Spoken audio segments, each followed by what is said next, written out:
Hey guys, so this is a disclaimer for today's video. I feel like I need to tell you that I currently do not have the COVID.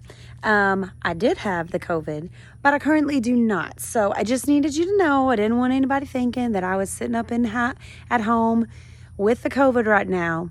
I have been weeks without it, and I can't even tell you what day I'm on because it's been so many. So here's my disclaimer. I ain't got the COVID. It's gone. It's gone. Oh, one more thing. Don't be a hater. Don't be a hater. There's some raw footage in here of me during the COVID, so don't be a hater. Hey guys, can we chat for a second about the Rona? Yeah. it came to our house? Yeah, I got the Rona. I wasn't 100% sure at first, but I got it. Don't worry about me because I'm getting better. I'm on day 8 since my symptoms started, and I'm feeling better. But I'm not here to talk to you about all my symptoms and everything that happened to me during my Rona. But I am going to talk to you for a second about what happened whenever I initially realized that I got it. So it's been about 8 days since I got it. And when I realized that's exactly what it was, I'm going to admit I didn't go get tested. So I just know that's what it was because my sense of taste and smell went completely away. So I realized this is for sure what I've got. I decided that I would isolate completely, and we are blessed enough to have a small little pool house outside of our house. And so I packed a bag and I grabbed a snack and I headed out to the pool house. So we have a bed out here. That's where I am right now. And I began to self-isolate. And to be honest, day one, I actually kind of enjoyed it. I couldn't really do anything anyway. I wasn't feeling all that great.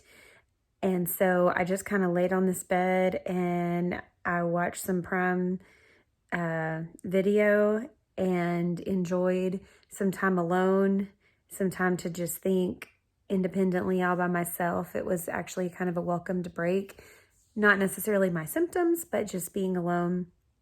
But then like day 2, I have to admit, like that quickly, I began to kind of get down and be kind of down, just kind of sad and down on myself, and kind of started feeling sorry for myself. Don't throw yourself a pity party or only you and the devil's going to show up. Like I had to ask for things from my family. Like I had to text my son or my husband or call or whatever, and then they could like come and knock on the door and like hand me things without touching me. And so anyways, I just kind of started getting down, and I was glad that I noticed it. So I went outside and thought, I just need some fresh air. But with all of this in mind, I wanted to talk to you guys today about isolation. And in the midst of me having to self-isolate, there were a couple of things that the Lord spoke to me, and I just wanted to share them with you because I feel like that they are necessary. And I don't think that isolation only is relevant when you're talking about the coronavirus. So as I continued to self-isolate, the Lord really spoke to me about spiritually isolating ourselves, and how a lot of times when things come up, maybe there's a virus in our spirits or a virus in our mind or a virus in our thought life or whatever it may be.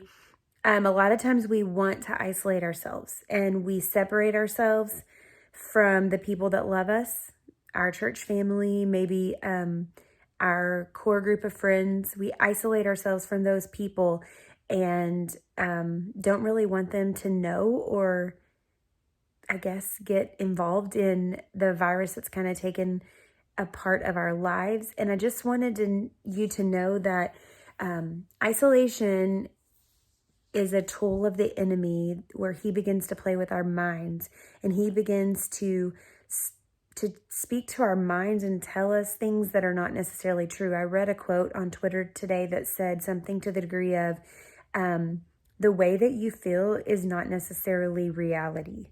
So just because we feel a certain way doesn't necessarily mean that it's truth or that it's reality. And so when we separate ourselves from other believers because of circumstances in our lives, or maybe we have made choices that we're not proud of, and so we begin to isolate ourselves, we are setting ourselves up for failure, because that is exactly where the devil wants us. He wants to play with our minds. He wants to play with our hearts and tell us lies that are not even true. But what happens when we are surrounded by people that love us and we don't isolate ourselves is truth is spoken into our lives. I'll be honest, I didn't really tell a lot of people that I had the coronavirus initially. Not even some of my best friends. I didn't even reach out to them and say anything. I don't know. I just didn't really feel the need to. But as soon as a couple of them found out, I got phone calls like right away. And one of them just prayed over me right then and there on the phone. And I thought, man, why didn't I call her earlier? I really could have used that encouragement. But I just wanted you to know the effects of isolation can be very, very damaging to our minds and to our hearts. And so we need to be careful not to isolate ourselves from believers. When we separate ourselves from other people that know Christ and love him, we are essentially setting ourselves up for failure, and we are giving the enemy a tool to work with. And so while I do believe that we have a job to do on our own independently with the Lord, I do believe in quiet time and that we do need to be alone with the Lord, but I'm talking about separating ourselves, isolating ourselves from the church, from friends, from text messages, from conversations that could easily help us. In Hebrews 10:25, it says, "Let us not give up meeting together as some are in the habit of doing, but let us encourage one another, and all the more as you see the day approaching." And so this is talking about gathering together with other believers. I really believe that the enemy wants us to be isolated, and he wants us to be alone and feel like there's no hope. And so I really want to encourage you that when situations come in your life, that don't isolate yourself. Don't separate yourself from your community and from people that will build you up. And another little thought that comes from that is, if you have not created yourself a community of people, found yourself a good, loving church that loves you and cares about you and speaks life and truth into you, you need to search that out. You need a group of people that can surround you and that can make you, build you when you are weak. They can be a strength to you.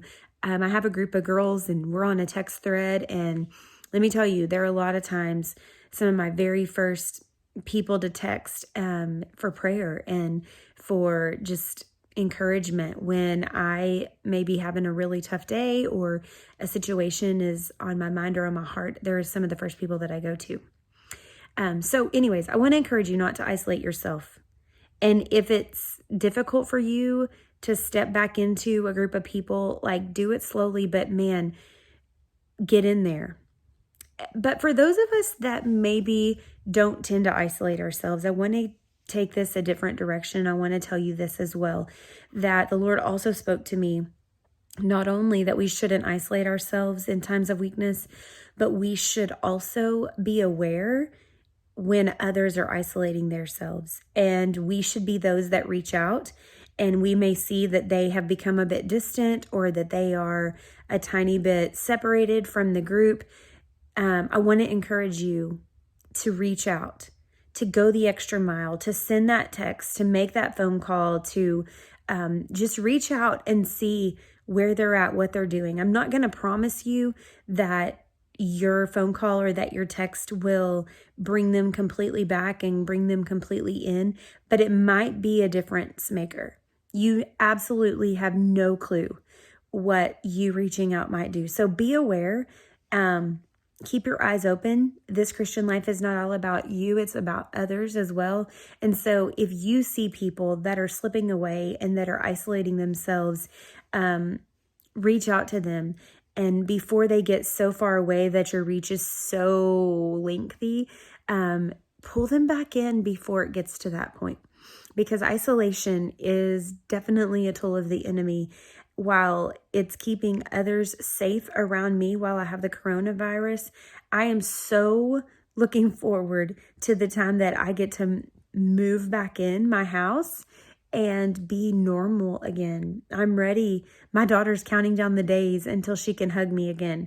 And so I just want to encourage you. Number one, don't isolate yourself. Don't isolate yourself. No matter what you're going through, I promise you that there are people that understand and that can give you encouragement. And then number two, reach out to those that you feel like are isolating themselves. Go get them and bring them back. So, peace out, bean sprouts. I'll catch you on the next one.